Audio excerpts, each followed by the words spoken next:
सभी को राम राम। आज कुंडली के दसम भाव के स्वामी दशमेश, इसे हम कर्म भाव भी कहते हैं। कर्मेश के विभिन्न भागों में उपस्थिति का प्रभाव हमारे जीवन पे जन्म कुंडली के द्वारा कैसा पड़ता है और क्या होगा, ये हम समझने का प्रयास करेंगे और उस हिसाब से इसी क्रम में आगे चलेंगे। तो दशमेश की उपस्थिति विभिन्न भावों में का परिणाम कैसा होगा। दोस्तों, इससे पहले हमने भाग्येश के बारे में ये बताया था कि भाग्य का स्वामी जिस भाव में जाएगा वो कैसा होगा। आज हम कर्म भाव के स्वामी के बारे में बात करते हैं। एक बात और, नीचे लिखे गए नंबर पे आप लोग कॉल कर सकते हैं और उस पे अपना जन्म तिथि, जन्म समय और जन्म स्थान अवश्य दें और अपना एक सवाल पूछ सकते हैं। समय मिलते ही मैं आपसे जरूर संपर्क करूंगा और आपको आपके सवाल का समाधान भी बताऊंगा, और अगर आप उस पर अमल करेंगे तो शायद आपको लाभ भी मिलेगा। तो चलिए आज कर्मेश के बारे में देखते हैं।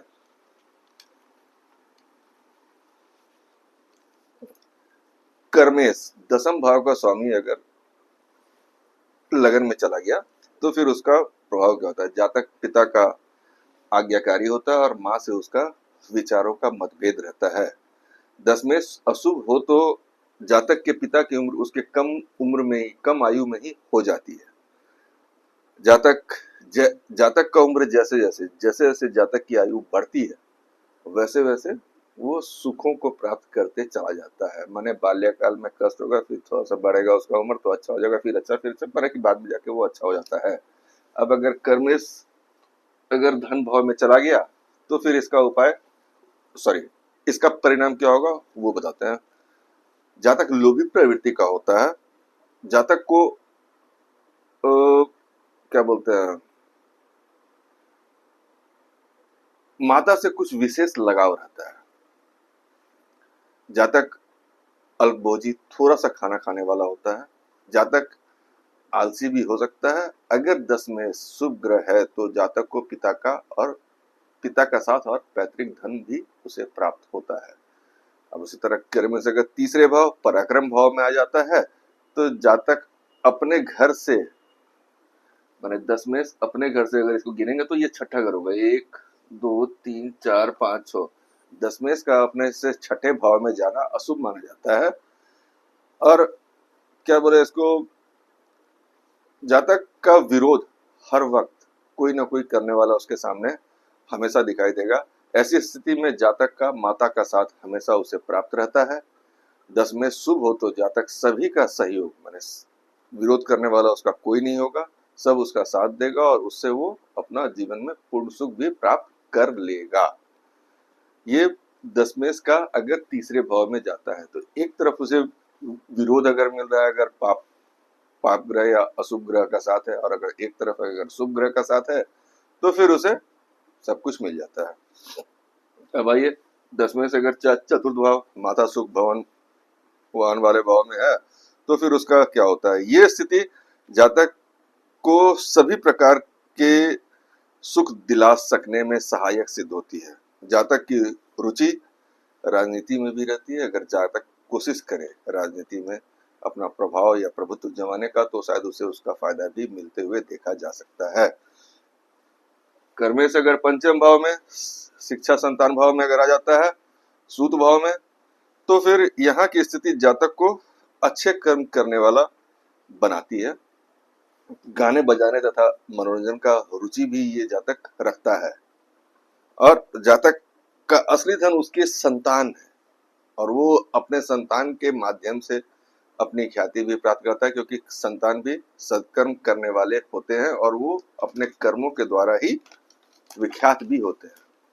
क्योंकि जातक का संबंध अपने संतान से है ही तो वो उनके द्वारा भी विख्यात हो ही जाता है। अब आइए, कर्म से अगर छठे भाव में रोग शत्रु भाव में आ जाए तो जातक झगड़ालू बनता है। मैंने सबसे बेमतलब का कलह करने वाला, मुसीबत में पराक्रम दिखाने के बजाय डर के रहने वाला, पिता से इसका विचारों का मतभेद रहता है। और ये चतुर तो होता है लेकिन हमेशा लोगों की साजिश का शिकार भी बना रहता है। कर्मेश दसम भाव को स्वामी अगर सप्तम भाव जीवन साथी पार्टनर के भाव में अगर आ जाए तो फिर जातक का जीवन साथी या जातिका का जीवन साथी सद्गुणों से युक्त धर्म परायण मिलता है और उसके बच्चे भी सद्गुणी ही होते हैं। एक तरह से कहे तो जातक या जातिका और उसका जीवन साथी प्लस उसके संतान जो भी है वो कर्तव्यनिष्ठ मिलेंगे ऐसे लोगों का जिनकी जन्म कुंडली में दशमेश का स्वामी सप्तम भाव में मिल गया, माने उसका परिवार अच्छा सच्चरित्र मिलेगा। अब कर्मेश अगर अष्टम भाव मृत्यु और आयु भाव में आ जाए तो जातक झूठ बोलने वाला मिलता है, माँ से इसका विचार का मतभेद रहता है, समाज में उसे सम्मान नहीं मिलता। समाज देखिए जब घर में ही खटपट होगा तो बाहर उसका छवि कैसा बनेगा, इस हिसाब से मैं कहता हूँ कि उसे समाज में सम्मान नहीं मिलता है। दशमेश का अष्टम भाव में जाने का अर्थ है पूर्व में किए गए हुए पाप कर्मों का फल वो अभी भोग रहा है और उसे भोगना पड़ेगा, उसे कोई रोक नहीं सकता, कम ज्यादा हो सकता है लेकिन भोगना है। इस कारण से ये ऐसा हो रहा है। शुभ अगर शुभ ग्रह हो जाए दशमेश और उसके बाद अष्टम भाव में आ जाए तो जातक का जीवन या जातक को लंबी आयु प्रदान कर देता है। नवम भाव भाग्य भाव में अगर कर्मेश आ जाए तो जातक अपने लोगों का सहयोग लेते रहता है तथा या जातक को अपने लोगों का सहयोग हमेशा मिलते रहता है। जातक समाज में सम्मानित और कर्तव्यों का अपने कर्तव्यों का निर्वहन करने से के लिए वो एकदम कड़ा रुख भी इख्तियार कर लेता है, माने अपने कर्तव्यों को पूरा करने के लिए वो कड़ा रुख इख्तियार कर सकता है। दशमेश अगर दसम भाव में स्वगृही हो जाए तो जातक माता पिता के आदेश को मानने वाला आज्ञाकारी होता है, जातक भाग्यशाली भी होता है। मुसीबत के वक्त वो जातक रक्षा ढाल बन के खुद खड़ा रहता है सबके सामने।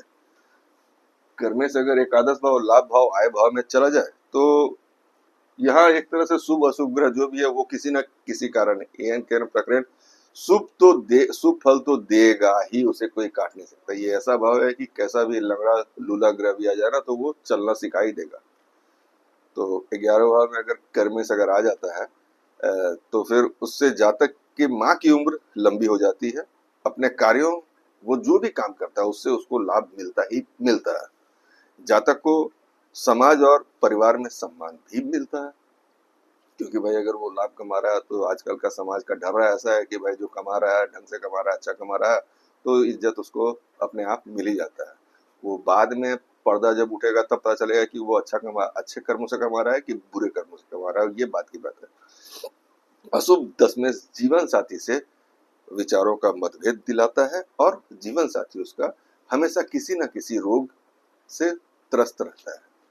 अब आइए कि कर्मेश अगर 12वें भाव वह भाव में अगर आ जाए, वह भाव मोक्ष भाव खर्च भाव जो समझ लीजिए उसमें आ जाए तो फिर उसका प्रभाव जातक को माता से विचारों का मतभेद, मैंने ले दे के इसमें माता से ही है, एक आध बार पिता से है लेकिन माता से खास करके बना देता है, क्योंकि माता के ठीक अपोजिट में 10वां भाव आता है। सबसे ठीक जो भी भाव पकड़िएगा उसका ठीक 7वां भाव जो भी होगा वो उस चीज का अपोजिशन भाव कहलाता है, माने वो उसको क्या बोल रहे हैं कंपेटिटर के रूप में आप ध्यान रखिएगा कहा, लेकिन वो बीच में खींच के ले आएगा आपकी तरफ कि नहीं हम भी हैं, हम पर ध्यान दो तभी आगे तुमको बढ़ने देंगे। ऐसा ही कुछ है ज्योतिष में, ऐसे तो हजारों सूत्र हैं, हर एक सूत्र को पकड़ के कोई अगर चलेगा तो विश्लेषक भी भटक जाएंगे और सुनने वाला भी भटक जाएगा। मिला जुला के परिणाम ये निकलता, और सब हमारे या हमारे जैसे अन्य या हमसे भी महान लोग हैं वो लोग भी किसी एक ढर्रे को ही पकड़ते हैं, 5 ढर्रे पकड़ेंगे तो परिणाम 5 तरह का दिखाई देता है और सामने वाला कंफ्यूज हो जाएगा और भटक सकता है। इसलिए कर्मेश अगर वह भाव में है तो जातक को माता से विचारों का मतभेद देता है और माता के द्वारा उसे बार बार तिरस्कृत भी होना पड़ता है, माने अपमान सहना पड़ता है। जातक छोटी सी बात भी सहन कर नहीं पाता जिस कारण से शायद उसे अपने घर को छोड़ना भी पड़े या पड़ सकता है। दशमेश के अशुभ होने से जातक पर शत्रु हमेशा हावी रहता है, अगर 10 में से अशुभ ग्रह है तो उसके ऊपर शत्रु हमेशा हावी होते हुए देखा गया है। और जातक मानसिक परेशानी से कहीं ना कहीं त्रस्त रहता है। आप लोग अपनी अपनी कुंडली देखिए, अगर ऐसा कुछ मेल मिलाप होता है तो चैनल को और वीडियो को लाइक शेयर सब्सक्राइब भी अवश्य करें। और अगर आपके पास कोई सवाल है तो नीचे लिखे नंबर पे संपर्क करें और जन्म तिथि, समय और स्थान के साथ अपना सवाल को छोड़ दें। समय मिलते ही मैं आपसे संपर्क करूंगा। शुल्क अनिवार्य है। राम राम।